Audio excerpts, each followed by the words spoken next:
My son sat at the reading of the will with a smug smile, convinced that I would get nothing from his mother's $34 million inheritance. But when the lawyer read one single sentence, everything changed. The smile disappeared from Dustin's face, and he started screaming so loudly that the walls of the office shook. Before we continue, please subscribe to the channel and let us know where you are listening in the comments. The coffee cup slipped from my fingers, shattering against the linoleum floor as Mrs. Henderson's voice rose through the thin apartment wall.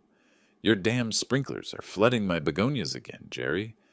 I grabbed a dish towel, kneeling among the ceramic shards. 65 years old, and still cleaning up messes that weren't entirely my fault. The automatic sprinkler system I'd installed last month had one loose joint that sent water cascading over the property line every third day. I'd tried explaining the repair schedule to my neighbor, but patience wasn't Eleanor Henderson's strong suit. The phone rang. I ignored it, focused on sopping up the spreading coffee puddle. The machine would catch it, but the ringing persisted, cutting through Eleanor's continued shouting from next door. Something about property values and inconsiderate tenants. On the fifth ring, I stood up, tossing the soaked towel into the sink. "Jerry Flores speaking." "Mr. Flores?" "This is Janet Morrison from Morrison, Welsh and Associates in Cheyenne." The woman's voice carried that careful, professional tone I had learned to recognize over the years, the kind that preceded bad news. "I'm calling regarding Brianna Elizabeth Flores." My hand tightened around the receiver. Nobody had called Brianna by her full name in my presence for 15 years. "What about her?" "Sir, I'm very sorry to inform you that Mrs. Flores passed away on Tuesday evening. The funeral service is scheduled for this Friday at 2 o'clock at Riverside Memorial Chapel." The words hit like a physical blow. I sank into the kitchen chair, its familiar creak suddenly too loud in the silence that followed. Tuesday evening, that was 3 days ago. 3 days while I'd been worrying about sprinkler systems and coffee stains. "Mr. Flores, are you there?" Yes, I'm here." My voice sounded strange, distant. "How did you get my number?" "Your name was listed in Mrs. Flores's personal effects as an emergency contact. I understand you were previously married?" "Previously married. 22 years reduced to a legal footnote." "Yes, we divorced in 2010. The words came automatically, muscle memory from various forms and applications over the years. "I see. Well, there will be a reading of the will following the service. You're named as a beneficiary, so your presence would be appreciated." Beneficiary. The word felt foreign, impossible. Brianna had built her empire after our divorce, transforming the small consulting business she'd started during our marriage into something I barely recognized from the newspaper articles. What could she possibly have left me? "Mr. Flores, will you be attending?" Through the kitchen window, I could see Eleanor Henderson examining her waterlogged begonias, hands on her hips in that stance that meant another confrontation was brewing. But her complaints seemed to come from another world now, muffled and insignificant. "The chapel?" I said slowly. "Which one did you say?" "Riverside Memorial on Grand Avenue. The service begins at 2, followed by a brief reception. The will reading is scheduled for 4:30 in our offices downtown." I found myself nodding, though she couldn't see me. "I'll be there." After hanging up, I remained in the chair, staring at the phone as if it might ring again and deliver different news. The coffee stains on the floor had already begun to set, dark rings that would need scrubbing. But I couldn't move, couldn't process the simple fact that Brianna, vibrant, stubborn, impossible Brianna, was gone. The afternoon light slanted through the kitchen window, illuminating dust motes that danced like memories I'd tried so hard to forget. As I sat there, the name Brianna Elizabeth Flores echoed in my mind, each syllable pulling me backward through time until I was standing in Murphy's Diner on a snowy February evening in 1987, watching a woman in a red wool coat argue with the manager about his hiring practices. "You're telling me you won't consider female applicants for weekend manager because women can't handle the pressure?" Her voice carried across the nearly empty restaurant, clear and uncompromising. "That's the most ridiculous thing I've heard all week." I'd stopped mid-bite of my apple pie, fork suspended halfway to my mouth. The woman had turned slightly, and I could see her profile. Sharp cheekbones, determined jaw, dark hair that caught the fluorescent light.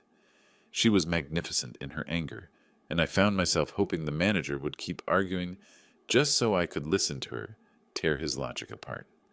"Ma'am, I didn't mean any offense." "Of course you didn't mean offense. You just meant to discriminate." She pulled a business card from her purse, sliding it across the counter. "When you change your mind about hiring based on qualifications rather than outdated assumptions, call me." The door chimes jingled as she left, and the diner felt smaller somehow, drained of electricity. I watched through the window as she climbed into a blue Honda Civic, noting how she checked her mirrors twice before pulling into traffic. Careful, methodical, but not afraid to fight for what was right. "That one's trouble," the manager muttered loud enough for the whole place to hear. I stood up, leaving a $5 bill next to my half-eaten pie. "No," I said, surprising myself with my certainty. "That one's extraordinary." The business card lay abandoned on the counter. Brianna Chen, business consultant. I memorized the phone number before stepping into the February wind.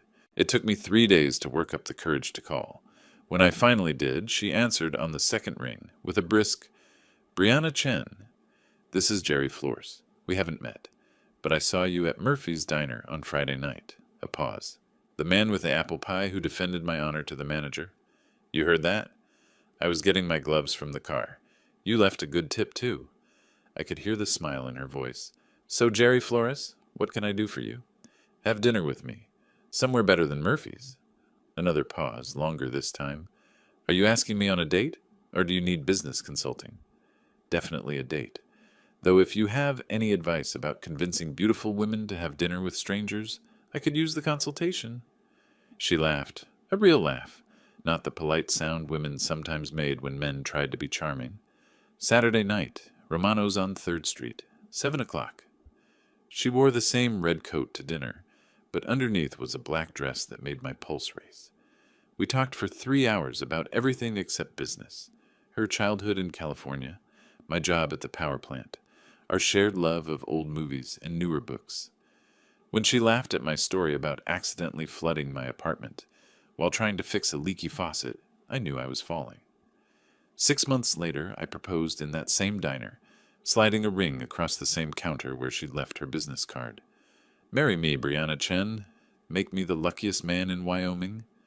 She said yes before I'd finished asking. Our wedding day blazed with September sunshine, the kind of perfect weather that makes promises feel possible. Brianna wore her grandmother's dress, altered to fit her smaller frame, and carried wildflowers we'd picked that morning.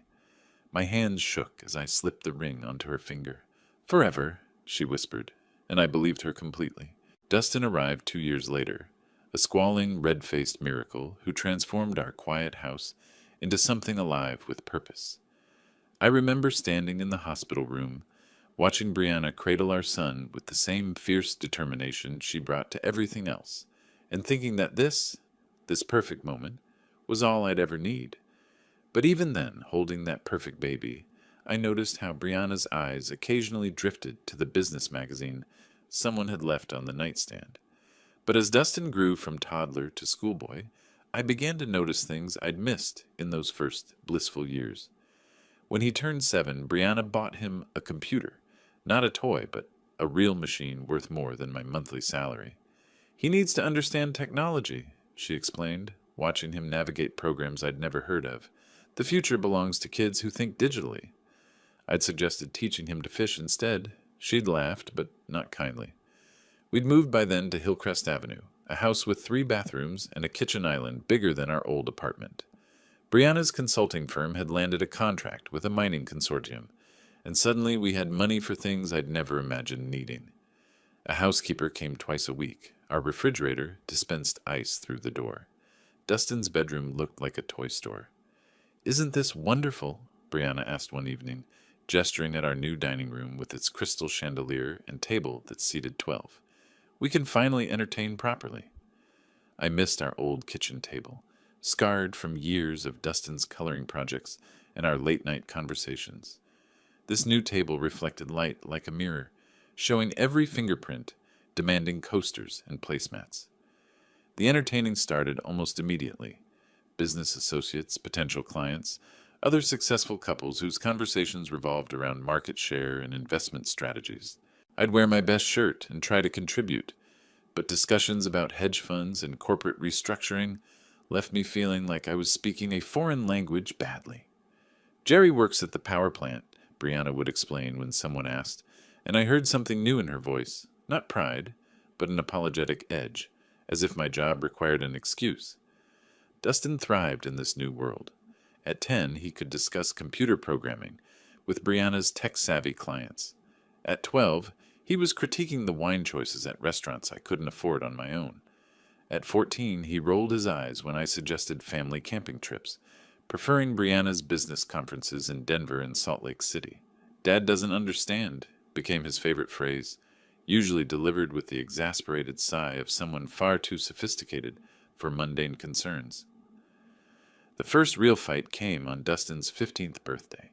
Brianna had planned a party that looked more like a corporate networking event, catered food, hired entertainment, guest list full of business contacts and their children. I'd wanted something simpler, maybe a barbecue in our backyard with his school friends. "This is embarrassing," I told her the night before, watching servers arrange elaborate flower arrangements. "He's 15, not 50. He's growing up in a different world than we did, Jerry." She adjusted a centerpiece with the same precision she brought to contract negotiations. "These connections matter. These relationships will shape his future." "What about just being a kid?" She turned to face me fully, and for a moment I saw something cold in her eyes, calculation where there used to be warmth. "Being just a kid is a luxury we can't afford to give him. The world is competitive. Either we prepare him to win, or we prepare him to lose." I thought about my own 15th birthday. Fishing with my father, a homemade cake, presents wrapped in newspaper comics. It had been perfect in its simplicity. The party was a success by Brianna's standards. Dustin charmed the adults, networked with their children, received gifts that spoke of serious money, laptop computers, designer clothes, a mountain bike worth more than some cars. But I caught him once, standing alone by the pool, looking lost among all the sophisticated celebration. "You okay, buddy?" I asked. He straightened quickly, slipping back into the persona Brianna had helped him craft. "Of course. Why wouldn't I be?" But for just a moment, I'd seen the confused little boy underneath all that premature sophistication, and it broke my heart. That party marked the beginning of the end, though I didn't recognize it then. What followed were 10 years of slow-motion disaster, like watching a landslide from the bottom of the mountain, inevitable, destructive, and impossible to stop. Brianna's business consumed more of her time, more of her attention, more of her soul. Weekend family dinners became conference calls. Vacation plans got canceled for client emergencies. Dustin's school events competed with board meetings, and the meetings always won. "You don't understand the pressure I'm under," she'd say when I complained about missing another of Dustin's baseball games. "This business supports our lifestyle. Someone has to make the hard choices." But I understood pressure, the kind that came from keeping a power grid running, from making sure thousands of people had electricity when they flipped their switches. The difference was my pressure served something larger than myself. By the time Dustin graduated high school, he'd become a stranger to me. Brianna had groomed him into her perfect project, sharp, ambitious, dismissive of anything that didn't advance his prospects.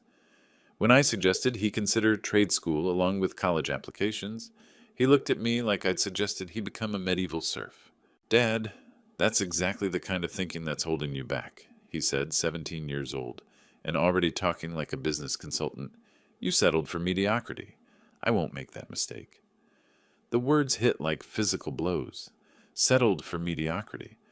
As if 25 years of keeping the lights on for our community meant nothing. As if being a steady, present father was somehow shameful. College made everything worse. Dustin chose business school, Brianna's alma mater, naturally, and came home for holidays full of theories about market dynamics and personal optimization. He looked at our house, our life, our values, with barely concealed contempt. "You could do more, Dad," he'd say, as if my contentment was a personal failing. "Mom started with nothing and built an empire. You've had the same job for 20 years. "Some things matter more than money," I'd reply, but he'd already stopped listening. The final explosion came during his senior year. Brianna had been working 100-hour weeks on some massive acquisition deal. I'd been handling everything at home: grocery shopping, laundry, the mundane tasks that kept life running. When she missed Dustin's graduation because of a client crisis, I finally said what had been building for years. "This is enough, Brianna. Family has to come first sometimes." She stood in our kitchen, that crystal and granite shrine to success, still wearing her business suit at midnight, checking emails on her phone. "Don't you dare lecture me about priorities. Everything we have, everything Dustin's accomplished, exists because of my work. What about everything we've lost? Like what?" She finally looked up from her phone, genuinely puzzled. "Like us. Like being a family instead of a corporation." She stared at me for a long moment, and I saw my answer in her eyes before she spoke. "We weren't a family anymore. We were a business arrangement that had outlived its usefulness. Maybe it's time we stopped pretending this is working," she said quietly. The divorce took 6 months. Brianna's lawyers were efficient, professional, devastating. I got the house on Maple Street, our old starter home that she'd kept as rental property, and enough money to live modestly. She got everything else, including Dustin's unquestioned loyalty. "You're holding him back too," Dustin told me during one of our last conversations before he moved to Denver to work for Brianna's company. "All this guilt about family values and simple living. It's toxic, Dad. I can't be around that negativity anymore." I sat alone in my empty house afterward, surrounded by boxes of memories from a life that apparently meant nothing to the people I'd loved most. Now, 15 years later, the afternoon light was fading outside my apartment window. My coffee had grown cold, the ceramic shards still scattered on the floor. Somewhere across town, funeral preparations were underway for the woman who'd once promised me forever, and I had no idea why she'd remembered my name in her will. The 3 days between Janet Morrison's call and the funeral had passed in a strange, suspended state. I'd cleaned my apartment twice, pressed my one good suit, and rehearsed conversations that would never happen.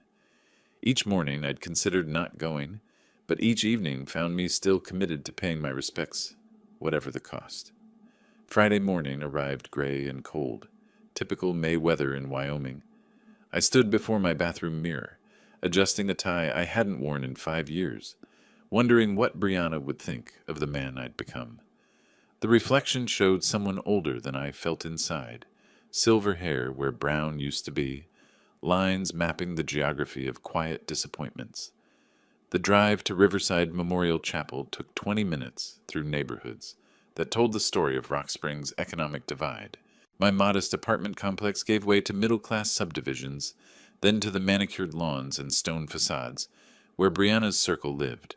The chapel sat on a hill overlooking the town, its Gothic architecture suggesting permanence and prosperity. Cars lined the circular drive, Mercedes sedans, BMW SUVs, a handful of Teslas that probably cost more than I'd made in my best year. I parked my 15-year-old Honda between a Lexus and a Cadillac, feeling like an intruder at someone else's celebration. The chapel's interior whispered money: mahogany pews, stained glass windows, flowers arranged with artistic precision. At least 200 people filled the space, their conversations creating a low hum of respectful mourning mixed with business networking. I recognized some faces from the business dinners Brianna had dragged me to during our married years, but most were strangers from the life she'd built after me.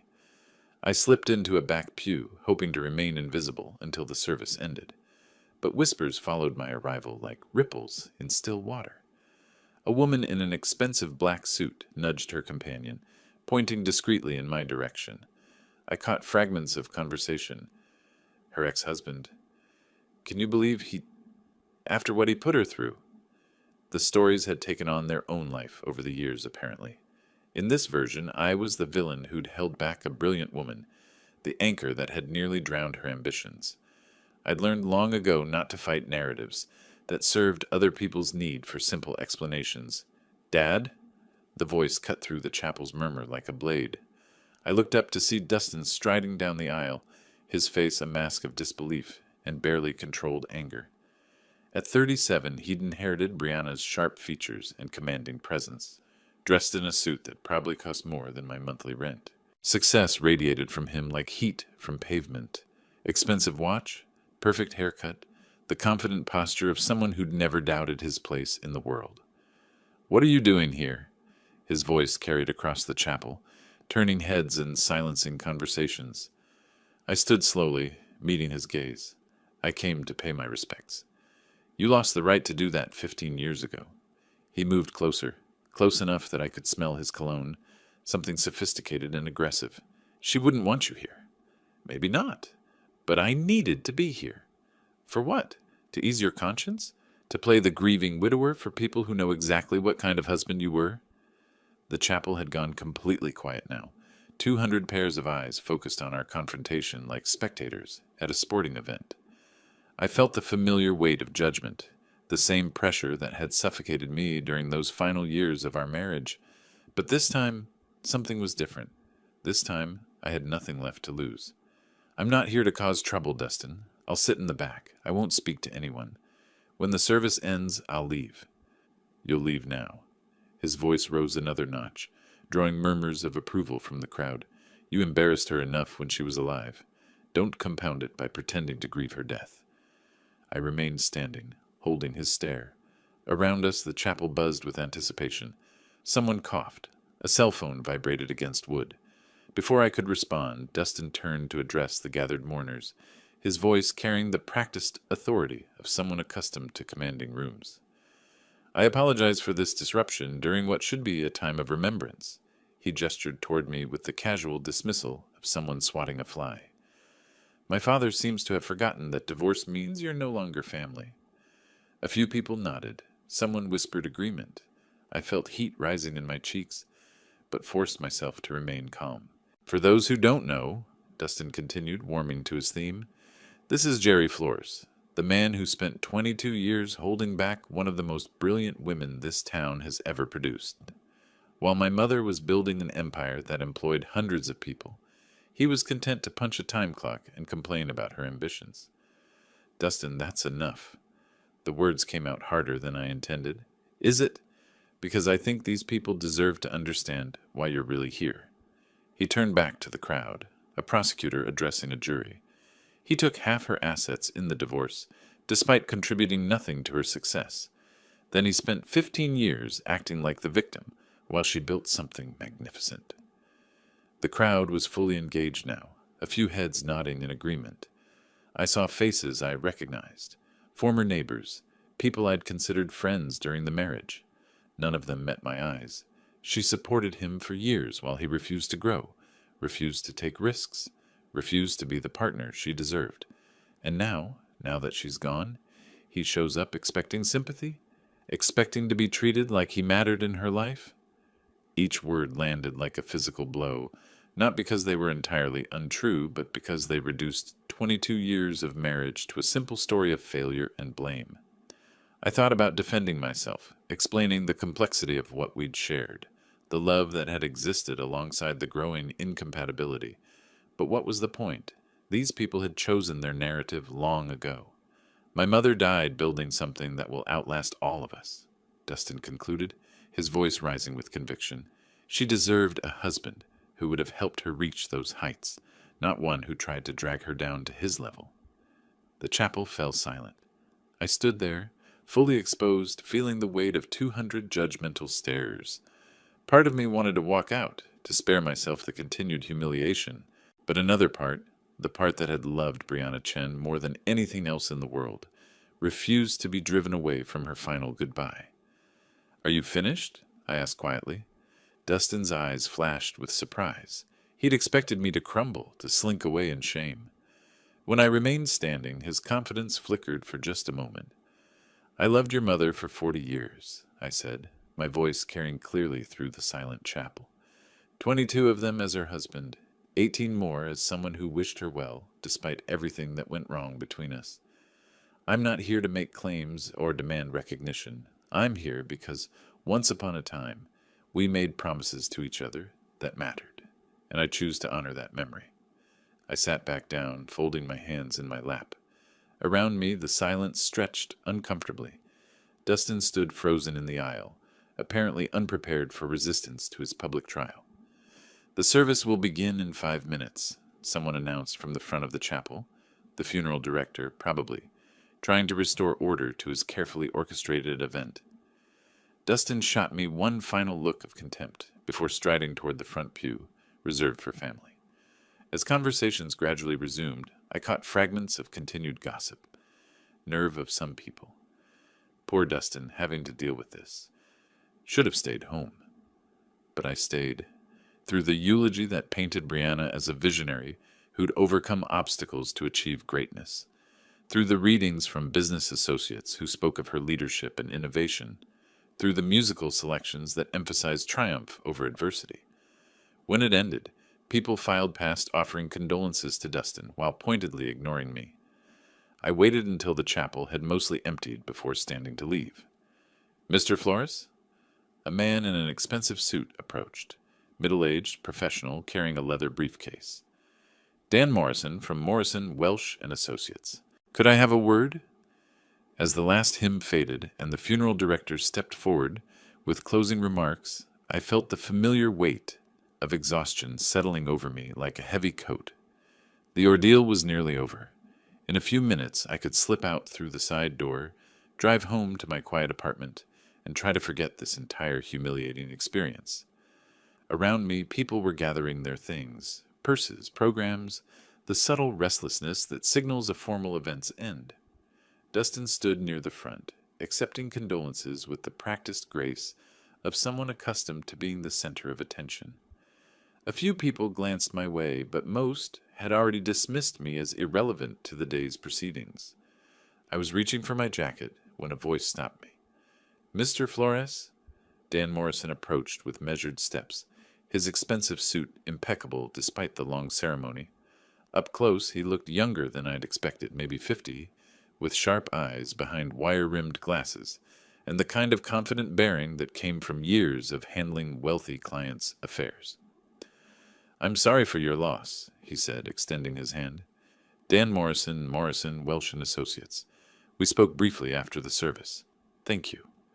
I shook his hand, noting the firm grip and direct gaze. "The service was very nice. Brianna would have appreciated it." "Indeed. She was quite specific about her final arrangements." He paused, glancing around the emptying chapel. "I wonder if I might have a word with you and Dustin.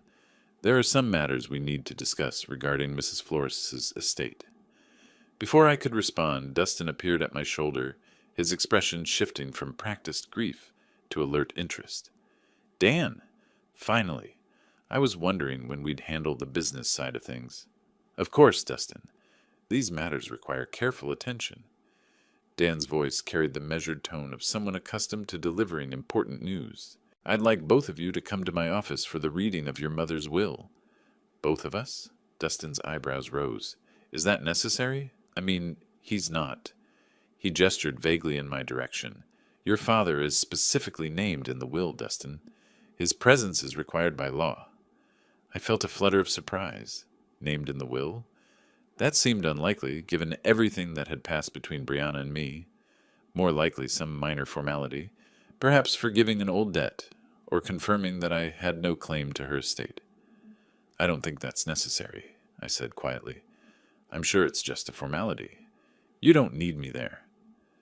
Dan's eyes met mine directly. "I'm afraid I do, Mr. Flores. Mrs. Flores was very specific about who should be present for the reading, but both you and Dustin must be there." Something in his tone suggested this wasn't negotiable. Dustin looked annoyed, but shrugged with the casual confidence of someone who knew he had nothing to worry about. "Fine, let's get this over with." He turned to me with barely concealed impatience. "Try not to make this more difficult than it needs to be." The walk to Dan's office took us 3 blocks through downtown Rock Springs, past buildings that had watched the town's fortunes rise and fall with the energy industry. Dan maintained professional small talk, comments about the weather, the turnout at the service, carefully neutral observations that revealed nothing about what awaited us. His office occupied the top floor of a restored Victorian house, all dark wood and leather-bound books that spoke of established success. Certificates and diplomas lined the walls, interrupted by photographs of Dan with various local dignitaries and business leaders. It was exactly the kind of place Brianna would have chosen. Prestigious, but not ostentatious. Successful, but respectful of tradition. Please have a seat. Dan gestured toward two leather chairs positioned in front of his mahogany desk. Dustin claimed the chair closest to Dan, leaving me the one slightly to the side, which felt appropriate given my peripheral status in these proceedings. Dan settled behind his desk and opened a thick file folder, extracting several legal documents with the careful precision of someone who'd performed this ritual countless times. The afternoon light slanted through tall windows, illuminating dust motes that danced like tiny spirits in the suddenly quiet room. Before we begin, Dan said, adjusting his glasses, I want to express my condolences again. Brianna was not only a valued client, but someone I considered a friend. Her loss is deeply felt by everyone who knew her. Dustin nodded solemnly. I remained silent, unsure what response was expected from someone whose relationship with the deceased was so complicated. Dan lifted the top document, several pages bound with a blue backing, and cleared his throat. This is the last will and testament of Brianna Elizabeth Flores, executed on March 15, 2024, and properly witnessed according to Wyoming state law. The will supersedes all previous wills and codicils. Only 14 months ago, I wondered what had prompted Brianna to update her will so recently. Had she been sick? Had something happened that made her contemplate mortality? The will confirms that Mrs. Flores was of sound mind and disposing memory when these documents were prepared, and that she was under no undue influence or coercion. Dan's voice carried the formal cadence of legal proceedings, each word carefully enunciated. Dustin leaned forward slightly, his hands clasped together. I could see the anticipation in his posture, a man preparing to claim his inheritance, to finally step fully into the empire his mother had built. Dan turned to the second page of the will, his reading glasses catching the afternoon light, as he continued in his measured, professional tone. I hereby make the following specific bequests and devises, he read, his voice steady and clear.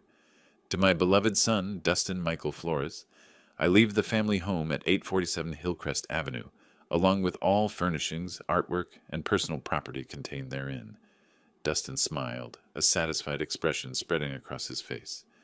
The Hillcrest house was worth at least $800,000, a substantial property with mountain views and enough space to entertain business associates properly.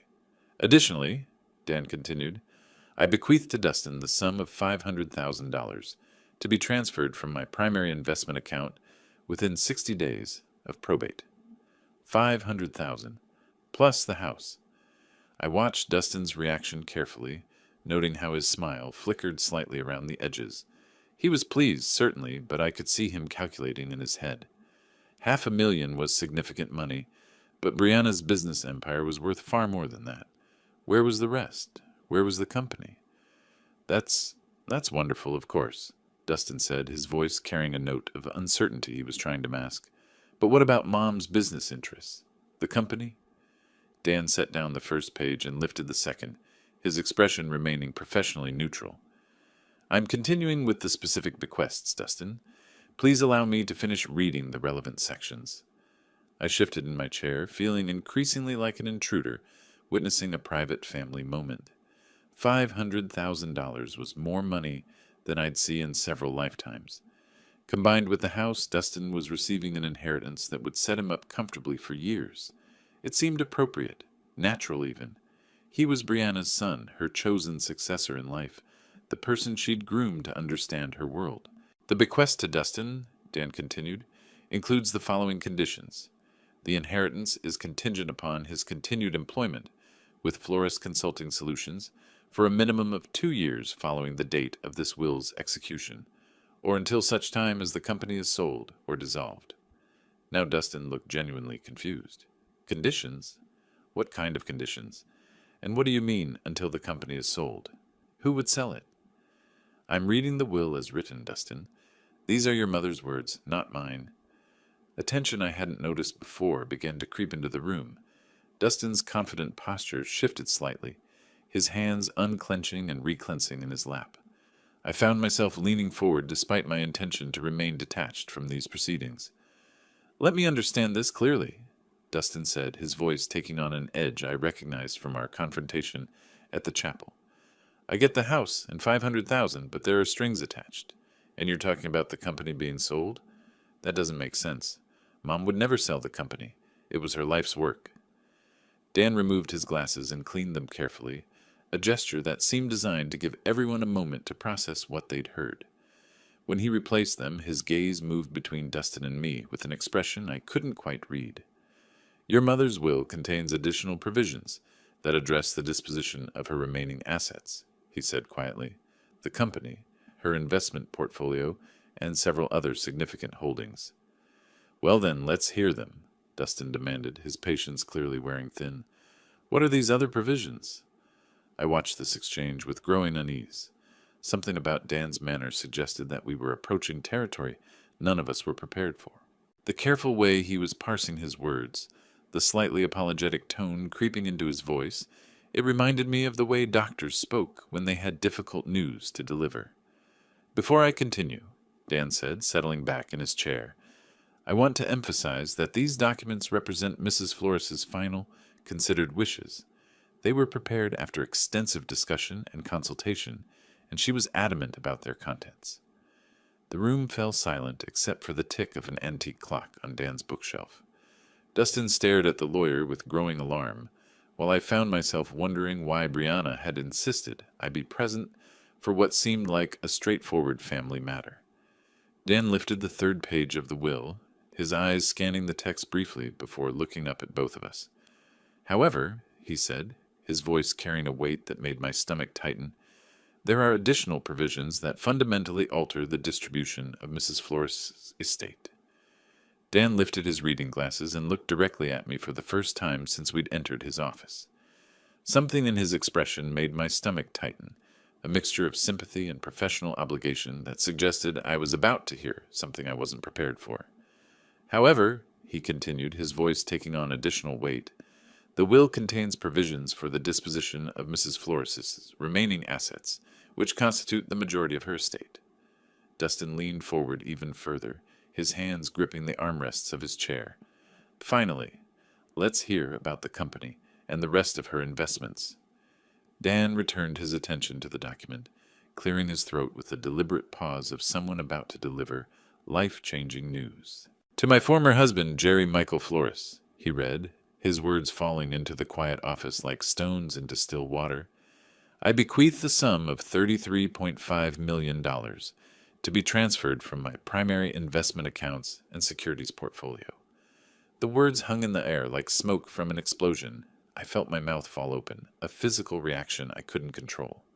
$33.5 million. The number was so large it didn't seem real. Didn't seem to apply to someone like me sitting in a lawyer's office in Rock Springs, Wyoming. There must be some mistake, I managed to say, my voice sounding strange and distant. Did you say 33 million? 33.5 million, yes. Dan's tone remained professionally neutral, but I caught something in his eyes. Not surprise, but the careful observation of someone watching expected chaos unfold. Dustin's face had gone completely white, then flushed red, as if his blood couldn't decide which direction to flow. What did you just say? Additionally, Dan continued reading, apparently determined to deliver the complete bombshell, I transferred to Jerry Flores, controlling interest in Flores Consulting Solutions, including all subsidiary companies, real estate holdings, and business assets. This transfer includes 65% ownership of all corporate entities and appointment as chairman of the board of directors. I couldn't breathe. The room seemed to tilt sideways, as if the laws of physics had suddenly changed their minds about how the world should work. Controlling interest in Brianna's company, the empire I'd watched her build from nothing, the business that had eventually consumed our marriage, the source of wealth that had made me feel so inadequate. She was giving it all to me. This can't be right. My voice came out as barely a whisper. There has to be some error in the documentation. I assure you, Mr. Flores, there is no error. Dan removed his glasses again, cleaning them with methodical precision. These documents were prepared under Mrs. Flores's direct supervision. She reviewed every word multiple times and confirmed these were her exact wishes. Dustin shot to his feet so abruptly his chair rolled backward, and struck the wall. This is impossible? She wouldn't. She couldn't. He turned to stare at me with an expression of pure disbelief, mixed with something darker. What did you do? How did you manipulate her? I didn't do anything, I said weakly, still trying to process the impossibility of what I'd just heard. I haven't spoken to your mother in 15 years. Bullshit! The word exploded from Dustin like a gunshot. People don't just give away $33 million to their ex-husbands for no reason. You must have gotten to her somehow. Convinced her when she was sick, when she wasn't thinking clearly. Dan's voice cut through Dustin's rising hysteria with professional authority. I can assure you that Mrs. Flores was of completely sound mind when she executed these documents. She underwent a thorough mental competency evaluation, specifically to prevent any future challenges to the will's validity. I sat frozen in my chair, watching this scene unfold as if it were happening to someone else. The numbers Dan had read, $33.5 million, controlling interest in a multi-million-dollar company, belonged in a different universe than the one where I worried about grocery bills and car repairs. But why? I asked, the question emerging from some deep place of confusion and disbelief. Why would she do this? Dan gathered the will documents into a neat stack, his movements careful and deliberate. Mrs. Flores left specific instructions regarding that question, Mr. Flores. She asked me to share a personal message with you after reading these provisions. Dustin's face contorted with rage and betrayal. A personal message? She left him a personal message, but cut me out of everything that mattered. You received a substantial inheritance, Dustin, Dan replied calmly. $500,000 in a valuable property represent more wealth than most people see in their lifetimes. Compared to what he's getting, Dustin pointed at me with a shaking finger, you're talking about hundreds of millions in total assets. The company alone is worth more than everything else combined. The room pulsed with tension so thick I could taste it. Somewhere in the back of my mind, I realized that my entire life had just changed in ways I couldn't begin to comprehend. But all I could focus on was the impossible fact that Brianna, stubborn, ambitious Brianna who had grown to resent everything I represented, had somehow decided to give me everything she'd built. That's when Dustin completely lost control. "This is fraud!" he screamed, his voice cracking with rage. "Criminal fraud! She was manipulated, coerced, mentally compromised." He whirled toward me, his face twisted with fury and disbelief. "You did something to her. There's no other explanation." I shrank back in my chair, overwhelmed by the violence of his reaction. "Dustin, I swear to you, I had no contact with your mother. I didn't even know she was sick." "Liar!" He slammed his palm against Dan's desk, sending papers scattering. "Nobody gives away everything they've built to someone who abandoned their family. Someone who couldn't even be bothered to call when she was dying." "She didn't abandon anyone," I said quietly, finding some small reserve of strength. "Our marriage ended, but that doesn't mean—" "It means exactly that." Dustin's voice rose to a near shriek. "You walked away from us. You took your pathetic settlement and disappeared into your pathetic little life while she built an empire. And now you want me to believe she just decided to hand it all over to you?" Dan's voice cut through the chaos with professional authority. "Mr. Flores, Dustin, I understand this is difficult news, but I must insist you control yourself. These are your mother's clearly stated wishes, executed with full legal authority." Dustin spun toward the lawyer, his eyes blazing. "I want every document examined. I want psychiatric evaluations. I want to know every single contact this man had with my mother in the past 5 years." "There were no contacts," Dan replied calmly. "Mrs. Flores made that very clear when she explained her decision." "Explained her decision?" Dustin's laugh was bitter and sharp. "So she did explain why she decided to betray her only son and give everything to the man who ruined her first marriage?" "She left a personal message for your father, yes." The word father seemed to hit Dustin like a physical blow. For just a moment his rage flickered, and something else showed through, a pain so deep it made my chest ache. Then the fury returned, doubled in intensity. "He's not my father," Dustin snarled. "My father would have been there when she needed him. My father would have supported her dreams, instead of trying to drag her down." He turned back to me, his face contorted with years of accumulated resentment. "You're nothing but a failed man who couldn't handle being married to someone better than you." Each word landed like a knife thrust, not because they were entirely false, but because they contained enough truth to draw blood. I had felt inadequate during those final years. I had struggled with Brianna's success. I had been the one who couldn't adapt to the world she was creating. Maybe you're right, I said quietly. Maybe I wasn't the husband she deserved. But I never asked for this. I never expected this. Expected? Dustin's voice climbed another octave. You orchestrated this. Somehow, some way, you got to her when she was vulnerable, when she was sick or scared or... That's enough, Dan interrupted, his professional patience finally showing strain. Mrs. Flores was neither sick nor vulnerable when she made these decisions. She was, in fact, more determined and clear-minded than I'd ever seen her. Then why? Dustin demanded, his voice breaking slightly. Why would she do this to me? I was everything she wanted me to be. I worked for her company. I lived the life she planned for me. I became the son she could be proud of. The pain in his voice cut through my own shock. Despite everything, the years of hostility, the public humiliation, the bitter accusations, I saw him clearly for a moment. A man who had spent his entire adult life trying to earn his mother's approval, only to discover she'd given her ultimate validation to someone else. She left a message explaining her reasoning, Dan said gently. Would you like me to read it? Dustin's hands were shaking now, his whole body vibrating with suppressed rage and grief. A message? She couldn't explain it to my face, but she left a message for him? The message addresses both of you, actually. It was meant to be shared after the will reading. I found my voice, though it came out hoarse and uncertain. Maybe we should hear what she had to say. Dustin's eyes locked on mine with pure hatred. You have no right to make decisions here. You have no right to any of this. But even as he spoke, I could see the desperate need in his expression, the need to understand why his mother had chosen to shatter everything he'd believed about his place in her world. Dan was already reaching for another envelope, one with personal message, written across it in Brianna's familiar handwriting. Dan raised his hand, commanding silence with the authority of someone accustomed to controlling emotional courtrooms. Enough, both of you. His voice cut through the tension like a blade. Before this goes any further, I have something that will explain everything. He opened the manila envelope with Brianna's distinctive handwriting across the front, extracting several pages of cream-colored stationery. Brianna knew this moment would be difficult. She asked me to read this personal message after the will was announced. Dustin slumped back into his chair, his rage momentarily displaced by desperate curiosity. I remained frozen, afraid to hope for understanding, but desperate for any explanation that might make sense of this impossible situation.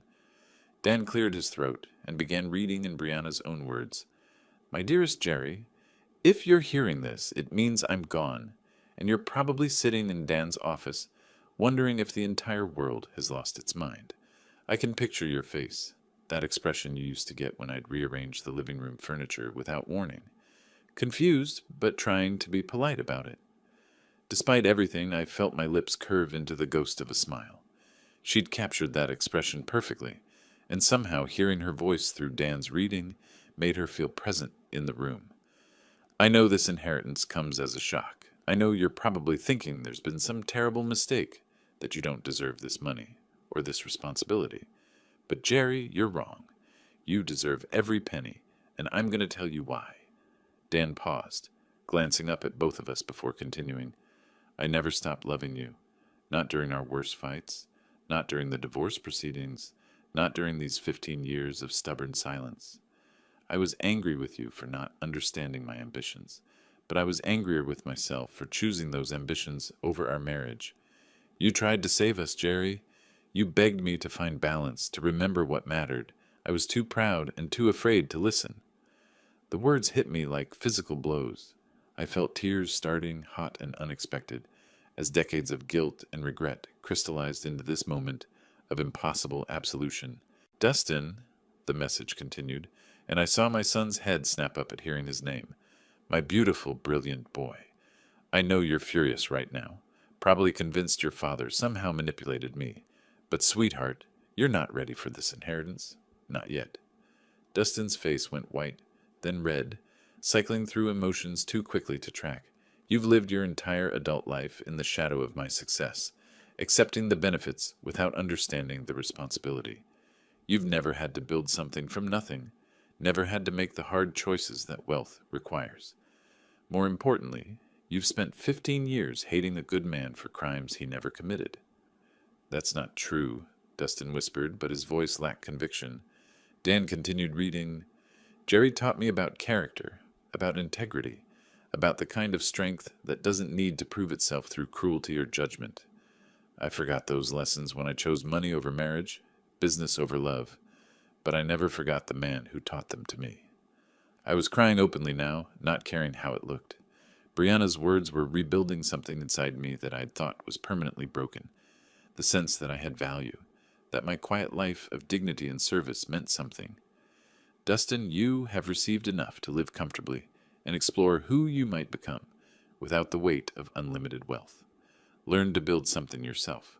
Learn to value people over profit. Learn to forgive your father for the crime of being human and imperfect. Dustin made a sound like a wounded animal, but whether from rage or pain I couldn't tell. Jerry, you're inheriting more than money. You're inheriting the chance to do what I should have done, to use wealth as a tool for good, rather than a weapon for proving superiority. I trust you because you never wanted this, because you'll never use it to hurt people the way I sometimes did. The message continued for several more paragraphs, outlining practical arrangements and expressing hopes for both our futures. But the core message was clear. Brianna had chosen love over entitlement, character over expectation, wisdom over wealth. When Dan finished reading, the office fell into profound silence. I sat with tears on my cheeks, overwhelmed by the gift of knowing that Brianna had loved me until the end. Dustin stared at the floor, his entire worldview crumbling around him. Finally, Dan folded the letter carefully and placed it back in its envelope. She asked me to give this to you, Jerry. The original is yours to keep. I reached for the letter with trembling hands, holding the last conversation I would ever have with the woman who had shaped my life in ways both beautiful and painful. The weight of Brianna's words settled over the office like dust after an explosion. For several minutes, none of us spoke. I held her letter against my chest, feeling the physical reality of her final gift, not just the money, but the restoration of my worth in her eyes and, more importantly, in my own. Dustin was the first to break the silence. This isn't over, he said quietly, but the fire had gone out of his voice. I can contest this. Mental incapacity, undue influence, fraud. There are ways to challenge a will. I looked at him, really looked at him, for the first time since we'd entered Dan's office. I saw a man who had spent his entire life expecting the world to bend to his wishes, who had never learned that love couldn't be inherited or demanded, only earned. You could try, I said gently, but your mother was right, Dustin. You're not ready for this responsibility. And you are? His laugh was bitter, hollow. You're a nobody, Dad, a retired power plant worker with no business experience, no connections, no understanding of what it takes to run a company worth hundreds of millions. For a moment, the old Jerry, the one who had felt inadequate for 22 years, wanted to agree with him, but Brianna's words echoed in my mind. You deserve every penny. Maybe you're right, I said, standing up slowly. Maybe I don't know anything about running a business empire, but I know something your mother valued more than business expertise. What's that? I know the difference between serving others and serving myself. Dustin's face twisted with a final flash of rage. This is insane. She was sick. She was old. She wasn't thinking clearly. Dan's voice cut through the outburst with professional finality. Your mother was 62 years old and in perfect mental health when she executed these documents. She underwent extensive psychological evaluation specifically to prevent the kind of challenges you're threatening. Then why? Dustin's voice cracked like a teenager's. Why would she do this to me? I felt a surge of unexpected compassion for this angry man who was, despite everything, still my son. She didn't do it to you, Dustin. She did it for you. She gave you a chance to discover who you are when you're not living in the shadow of unlimited wealth. I don't want that chance. The words exploded from him with the force of 15 years of entitlement and expectation. I want what's rightfully mine. What's rightfully yours, I said quietly, is $500,000 and a house worth nearly $1 million. That's more than most people see in a lifetime. What you think you deserved was never really yours to begin with. Dustin stared at me for a long moment, and I saw him realize that something fundamental had changed. The man he'd publicly humiliated that morning, the father he'd dismissed as a failure, was no longer asking for his approval or understanding. "You think you've won?" he said, gathering his coat with shaking hands. "You think this makes you some kind of hero?" "No," I replied, and I felt the truth of it in my bones. "I think it makes me responsible." He stood at the office door for a moment, seeming smaller than when he'd entered. "This isn't finished." "Yes, it is," I said gently. "This finished the moment your mother made her choice. The only question now is what you do with the life she's given you." He left without another word, the door closing behind him with a soft click that seemed to echo in the sudden quiet. Dan began organizing papers on his desk, the rustle of documents returning us to practical reality. There will be paperwork to complete, accounts to transfer, board meetings to schedule. The company's current management team is excellent. They can help you transition into your new role. I nodded, still processing the magnitude of what had happened. "Dan, can I ask you something?" "Of course." "Did she really love me, even after everything that went wrong between us?" He smiled, the first genuine smile I'd seen from him all day. "Jerry, she talked about you every time we met. Not about the divorce, not about the problems, about the man who taught her that success without character is just expensive failure." I walked out of that office a different man than the one who had entered. The afternoon sun felt warmer, the air cleaner. I had work to do, responsibilities to embrace, a company to learn about and improve. But for the first time in 15 years, I felt worthy of the challenge. Justice, I realized, wasn't about revenge or vindication. It was about recognition. The recognition that character matters more than credentials, that patience outlasts entitlement, and that love, real love, never truly dies. Brianna had seen all of that, and in her final act, she had given me the chance to prove her right. If you like this story, please like this video, subscribe to the channel, and share your impressions of this story in the comments. To listen to the next story, click on the box on the left. Thank you for watching.